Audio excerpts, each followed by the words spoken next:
au nombre des choses que j'ai dites souvent et que je n'ai pas peur de répéter encore, il y a le fait que si j'étais premier ministre du Québec, Dieu m'en garde, Dieu vous en garde, pas de ça qu'on parle, mais si je me ferais un devoir tous les matins de commencer ma journée en consultant un site Internet qui s'appelle quitterlequebec.com. Si Jean Charest avait le courage d'ouvrir son ordi sur ce site-là à chaque matin, probablement qu'il aurait une attitude très différente quand il s'agit des cabrioles que les politiciens font, de faire semblant que tout va bien, un peu à la manière de cette huître bizarre qui dirige la ville de Montréal, le dénommé Tremblay. Tout est correct.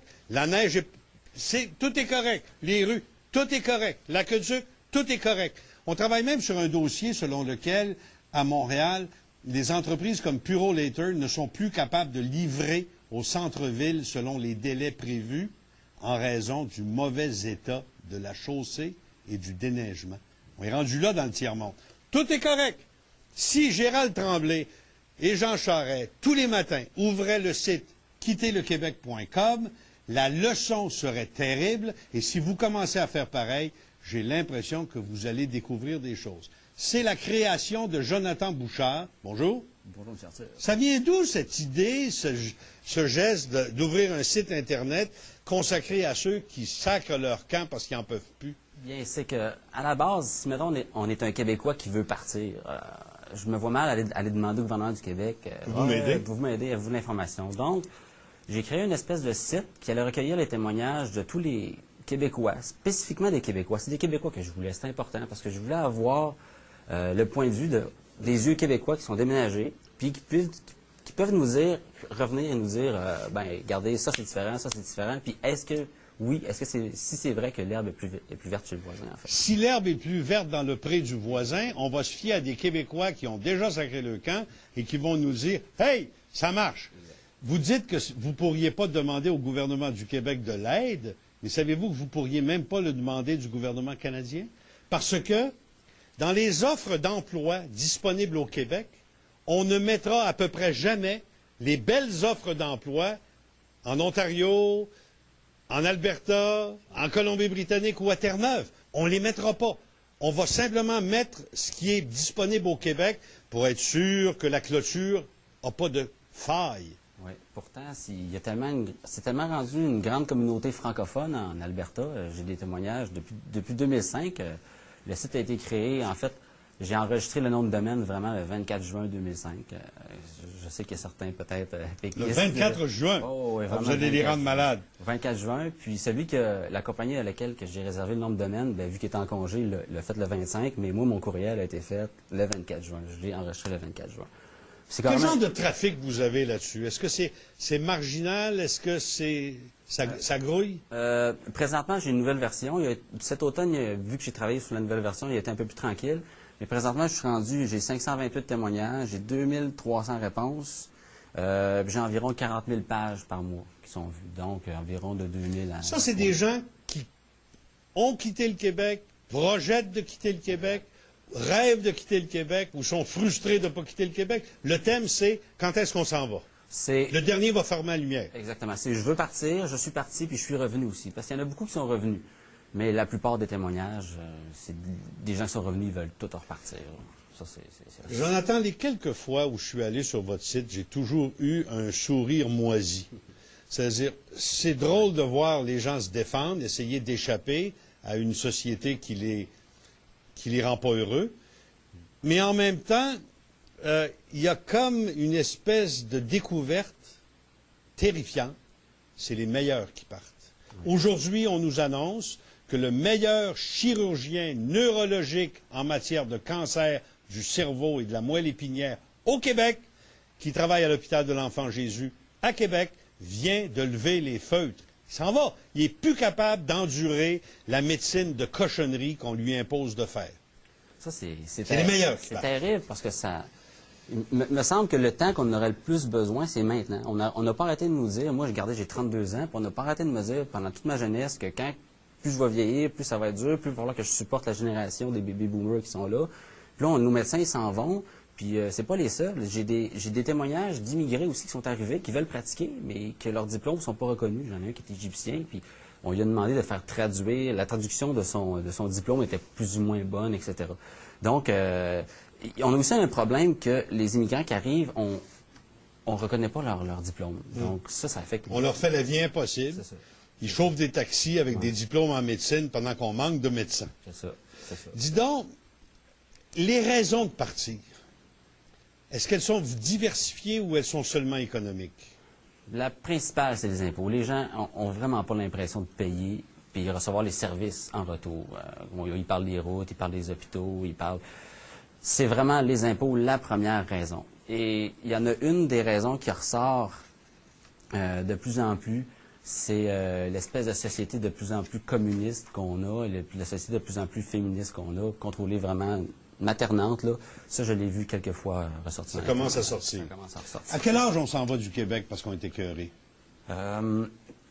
En moyenne, je dirais, ça va dans la vingtaine. J'ai des témoignages, j'ai beaucoup de jeunes de vingtaine qui veulent partir, qui veulent découvrir quelque chose. Puis ça s'en va jusqu'à peu près 35. 40 en montant, c'est des gens qui sont partis. Et souvent, ils sont très heureux, là, très heureux. Ceux qui partent et qui reviennent, pourquoi ils reviennent? Ils s'ennuient de moment? Principale raison, c'est ça. C'est toujours la famille. Toujours la famille. J'ai pas vu quelqu'un qui dit « Ah, mais mes entreprises n'ont pas marché, je suis revenu. » Non, c'est vraiment la famille. Est-ce qu'ils s'en vont loin quand ils s'en vont? Il me semble que l'Australie, à un moment donné, était devenue une destination fréquente chez les jeunes universitaires québécois. La plupart des témoignages, c'est des témoignages qui s'en vont vers le Canada. Les États-Unis aussi, mais effectivement, j'en ai quelques-uns d'Australie aussi, mais ça se diversifie de plus en plus. On a choisi des citations, des tableaux dans lesquels les gens vous racontent des choses qui les tiennent à cœur. Un simple entrepreneur général accroche sa licence. J'ai quitté le Québec, j'ai tout fait à cause de toutes ces demandes et ces exigences sans arrêt d'un bateau gouvernemental sans gouvernail avec une fin sans fin. Ouais. En 8 mois, je me suis bâti 4 entreprises dans la construction en Alberta. Mon projet a fait la manchette des nouvelles pendant 2 jours. Il ne reviendra pas, lui. Ce qui est terrible, c'est ça, c'est que lui, il a décidé d'accrocher sa licence du Québec. Il a décidé de ne plus rien bâtir au Québec. Puis là, il arrive en Alberta, puis en 8 mois, il bâtit 4 entreprises. Puis en plus, le premier ministre albertain vient le rencontrer, puis il vient de lui demander, il dit « Mon ami, comment on pourrait faire pour relier les francophones, un peu que tout le monde travaille ensemble? » Et cette personne-là qui est partie, pourquoi on l'a perdue? Pourquoi elle n'est pas encore au Québec à avoir fondé ces 4 entreprises ici au Québec? Pourtant, on est là qu'on dit qu'on a une crise économique, n'importe quoi. Puis là, c'est ça que j'ai de la misère à m'expliquer. Moi, je me demande comment ça se fait que les entreprises ont tant de misère que ça à essayer de se démarrer ici au Québec. C'est bizarre. On a un autre tableau qui nous dit, le premier ministre d'Alberta, ben c'est ce que tu nous racontais. Ça a changé ma vie. J'ai ressenti pour la première fois le patriotisme monter en moi. Ils deviennent férocement patriotes canadiens, les Québécois, quand ils sortent. Oui. Quand ils sortent de l'influence des médias locaux, là. On se rend compte comment peut-être les gens là-bas se tiennent plus. Là-bas, il n'y a pas de différence. C'est pas vrai là, que si tu parles français, ils ne parleront pas ou tu vas être ignoré. Non, c'est... On est les bienvenus. Les Québécois qui déménagent, la plupart du temps, c'est des Québécois qui sont travaillants. Donc, c'est des bons travailleurs. On est des bons travailleurs. C'est juste que, je sais pas, des fois, on a de la misère à... Si on n'a pas quelqu'un pour nous botter le cul, pour nous faire travailler, ça marche pas. Il faut tout le temps qu'on ait une espèce d'entité qui nous dise « OK, il va faire ça, va faire ça, va faire ça ». Les hommes d'affaires parlent souvent que c'est immensément plus difficile de partir une entreprise au Québec que de la partir aux États-Unis ou au Canada anglais. Et souvent, ils nous parlent de corruption. Ils nous parlent d'inspecteurs gouvernementaux qui ont la main tendue et qui vont vous emmerder la vie au Québec jusqu'à temps que vous ayez graissé la paume de leurs mains. Est-ce que vous l'entendez souvent, celle-là? Je n'ai pas beaucoup j'ai à peu près une dizaine de témoignages d'entrepreneurs comme ça. Ça va pas dans le détail, je dirais, de parler de corruption, mais c'est certain que beaucoup disent tout que la machine gouvernementale est beaucoup trop lourde, puis que...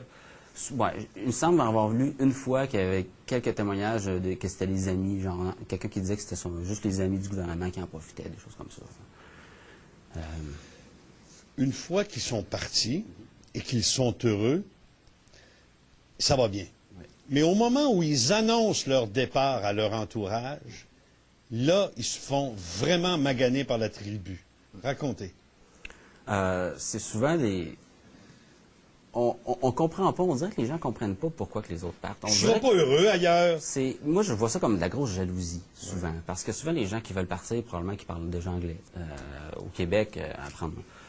Quand on est bilingue, c'est tellement un plus parler anglais que je verrais pas pourquoi quelqu'un qui veut partir saisirait pas la chance. Alors, quand on voit quelqu'un Oui, mais qui veut il y a des gens pourquoi qu'on irait, là? il y a des gens qui vont cacher leur départ jusqu'à la dernière minute parce qu'ils ont peur d'être ostracisés. Parce que d'autres témoignent sur votre site qu'à la minute qu'ils ont annoncé à leur entourage, je m'en vais en Australie, je m'en vais en Alberta, je m'en vais en France, on les rejette. On les traite comme s'ils avaient attrapé une maladie. Comme si quelqu'un voudrait sortir d'une secte. D'une Par secte. exemple, tu fais pas partie de la gang, tu fais partie de la gang, là, tu vas aller travailler avec les méchants anglais. Peut-être c'est notre vieux fond indépendantiste ou anti-anglais qui ressort, je sais pas. Notre fond niaiseux. Oui, surtout notre fond fermé. Ça, c'est une des raisons aussi qui a sorti, c'est le nombrilisme québécois un peu. Puis ça, je pense que ça vient du fait qu'on parle pas anglais, on veut vraiment trop sentir sur nous-mêmes, puis on a peur de tout ce qui est l'extérieur. Est-ce que l'anglais reste la grande raison pour laquelle les gens ne quittent pas le Québec? Je pense que oui. Je pense que oui. En tout cas, qu'il ne s'ouvre pas au reste, là, parce qu'on comprend pas. Je dirais, moi, je travaille beaucoup dans l'Internet, et juste le phénomène Internet au Québec, on est beaucoup en retard à cause qu'on comprend pas l'anglais. C'est quoi ce document-là? C'était plus fort que moi, il fallait que je partage ça avec vous. Remboursement d'impôts. Ça, c'est quelqu'un qui est parti en Alberta, justement, puis qui a décidé de faire un petit un scan, qu'on appelle, numérisation de son rapport d'impôt. Puis, il a mis tout simplement le montant qui était retourné en 2007. C'est 6 216. J'ai pris très peu de REER. Je reçois un remboursement, c'est pas à cause de ça. Les frais de déménagement sont déductibles. Le changement de taux d'impôt provincial, c'est plutôt pas mal, si favorable ici. Puis là, il nous a mis un tableau qui vient de Alberta Finance. On ne voit pas, il est en bas, mais ça vient de Alberta Finance. Puis, c'est vraiment la comparaison de l'impôt de toutes les provinces, là. On voit que le fédéral est pas mal égal partout, évidemment. Sauf au Québec, qu'est-ce qui est bizarre? Regardez, l'impôt fédéral au Québec est plus bas que tous les restes des provinces. Ouais. Parce qu'il nous donne une chance à cause de la taxation massive du gouvernement du Québec à l'égard de ça. Est-ce qu'il y en a beaucoup qui partent pour étudier ou s'ils partent leurs études terminées? Souvent, c'est ils partent les études terminées. Ils prévoient finir les études ici. Ça, c'est quelque chose qu'on se fait reprocher aussi souvent. Il y a beaucoup de Québécois qui vont arriver et vont dire « Ah, vous étudiez gratis, vous étudiez gratuitement ici. » Vous devriez rembourser avant de partir. C'est ça, exact. Pourquoi vous allez travailler ailleurs, ça? Mais moi, je leur réponds, écoutez, c'est parce que les gens, des fois, qui vont ailleurs, ils vont peut-être revenir avec un bagage qu'ils n'auraient pas appris ici, tout simplement.